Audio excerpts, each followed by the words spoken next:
नमस्कार दोस्तों। तो चलिए आज एक ऐसा रहस्यमय मंदिर के बारे में जानते हैं जहां भगवान का पूजा नहीं होता, एक यंत्र का पूजा होता है और इस यंत्र को भगवान जैसा सजाया जाता है। यह मंदिर बेहद ही प्राचीन है। यह मंदिर इतना पुराना है कि तब मूर्ति का पूजा भी करना शुरू नहीं हुआ था। ऐसा कहा जाता है कि यह मंदिर करीब 1200 साल पुराना है। इतना ही नहीं, इस मंदिर को जीर्णोद्धार का काम 1972 में शुरू हुआ था और अब तक भी चल रहा है। तो चलिए ये भव्य मंदिर के इतिहास, वास्तुकला और रहस्य के बारे में जानते हैं। माँ अंबाजी मंदिर गुजरात और राजस्थान के सीमा पर स्थित है। श्वेत संगमरमर से निर्मित यह मंदिर बेहद भव्य है। मंदिर का शिखर 103 फीट ऊंचा है। शिखर पर 358 स्वर्ण कलश सुसज्जित है। कहते हैं कि माँ अंबाजी मंदिर 51 शक्तिपीठ में से एक है। तो चलिए माँ अंबाजी मंदिर कैसे स्थापित हुआ जानते हैं। उससे पहले चैनल को सब्सक्राइब कर दीजिए। सती के पिता दक्ष प्रजापति ने एक महायज्ञ रखा था। उस महायज्ञ में सभी देव देवताओं को आमंत्रित किया था, भगवान शंकर को आमंत्रित नहीं किया था। तब माता सती दक्ष प्रजापति के घर जाके कहीं और बोली, आपने सभी देव देवताओं को आमंत्रित किया है लेकिन भगवान शंकर को आमंत्रित क्यों नहीं किया है। तब दक्ष प्रजापति ने भगवान शंकर का घोर अपमानित किया। तब माता सती भगवान शंकर का अपमान से नहीं कर पाई और उन्होंने उसी योगाग्नि से अपना शरीर को भस्म कर दिया। जैसे ही भगवान शंकर को पता चला, भगवान शंकर वीरभद्रा के रूप में आए और दक्ष प्रजापति का महायज्ञ तहस नहस कर दिया और सती को शाप को लेकर वीरभद्रा के रूप में देश भ्रमण करने लग गए। तब माता सती का हृदय गुजरात के गब्बर पर्वत पर गिरा और माँ अंबाजी का भव्य मंदिर बनवाया गया। पिछले कई सालों से माँ अंबाजी मंदिर भक्तों का केंद्र रहा है, जो देवी का आशीर्वाद लेने के लिए लाखों तीर्थयात्री को आकर्षित करता है।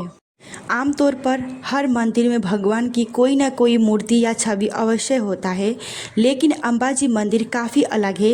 अंबाजी मंदिर में देवी की कोई छवि या मूर्ति नहीं है, बल्कि यहाँ पर पवित्र श्री विषय यंत्र को मुख्य देवता के रूप में पूजा किया जाता है। इस मंत्र को कोई भी नग्न आँखों से नहीं देख सकता है। साथ ही यंत्र की फोटोग्राफी प्रतिबंधित है। ऐसा माना जाता है कि मंदिर इतना प्राचीन है कि यह मूर्ति पूजा से पहले का है। हालांकि पुजारी गोह के ऊपरी हिस्से को इतनी तरह से सजाते हैं कि दूर से देवी की मूर्ति की तरह दिखता है। तो चलिए अब अंबाजी मंदिर के वास्तुकला के बारे में जानते हैं। अंबाजी मंदिर एक वास्तुशिल्प कृति है जो प्राचीन भारतीय कारीगरों की उत्कृष्ट शिल्पकला का प्रदर्शित करता है। मंदिर का डिजाइन पारंपरिक हिंदू मंदिर वास्तुकला को दर्शाता है, जिसमें एक भव्य प्रवेश द्वार, सुंदर नक्काशीदार स्तंभ और एक भव्य शिखर है जो आकाश की ओर राजसी ढंग से उठाता है। गर्भगृह का एक मुख्य देवता विराजमान है। विभिन्न देवताओं और पौराणिक दृश्यों दर्शाती जटिल नक्काशीदार और मूर्तियां से सुसज्जित है। मंदिर की दीवारें और छतें सुंदर कलाकृति से सजी हुई है, जो इसमें बनने वाले कारीगरों को कौशल और भक्ति को दर्शाती है।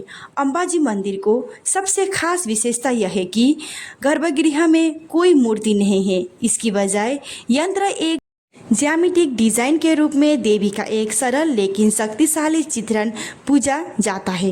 मंदिर का यह अनूठा पहलू जिसके आध्यात्मिक आकर्षण को बढ़ाता है और इसे अन्य मंदिरों से अलग करता है। अंबाजी मंदिर में जाना एक गहन आध्यात्मिक अनुभव है। मंदिर में शांति, दिव्यता और आभा है जो भक्तों को प्रार्थना और ध्यान को डूबने के लिए आमंत्रित करती है। भजनों को लयबद्ध ध्वनि, मंदिर की घंटियों के ध्वनि और धूप बत्ती का सुगंध सुगम गहन भक्ति का माहौल बनाती है। मंदिर विशेष रूप से अपने भव्य उत्सवों के लिए जाना जाता है, जिसमें नवरात्रि सबसे प्रमुख है। तो चलिए आप अंबाजी मंदिर के रहस्य के बारे में जानते हैं।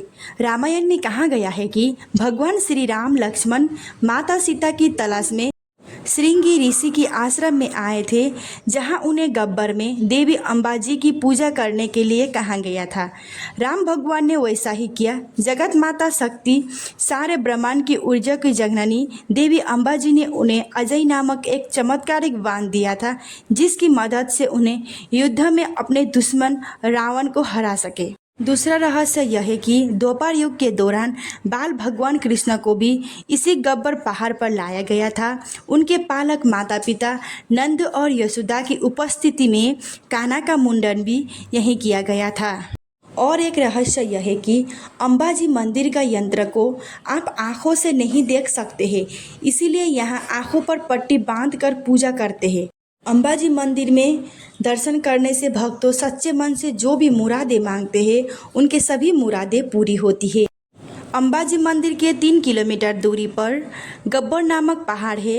इस पहाड़ पर भी देवी माँ की प्राचीन मंदिर स्थापित है।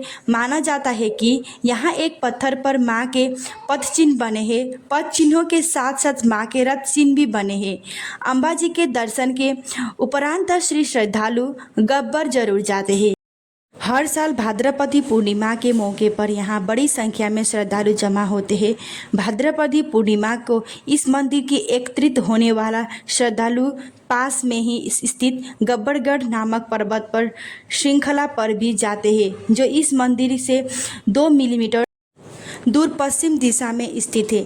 प्रत्येक माह पूर्णिमा और अष्टमी तिथि पर यहाँ माँ की विशेष पूजा अर्चना की जाती है। तो चलिए अब अंबाजी मंदिर कैसे जाए जानते हैं। अंबाजी मंदिर आप हवाई या ट्रेन दोनों माध्यम से जा सकते हैं। अंबाजी मंदिर गुजरात और राजस्थान के दोनों राज्यों से लेकर ट्रेन द्वारा बहुत अच्छी तरह से जा सकते हैं, क्योंकि यहाँ दोनों राज्य के साथ सीमा साझा करता है। आबू रोड स्टेशन अंबाजी के लिए निकटतम रेलवे स्टेशन है और यह 20 किलोमीटर दूरी पर है। इस रेलवे स्टेशन अधिकांश महत्वपूर्ण कस्बों और शहरों से अच्छी कनेक्टिविटी है।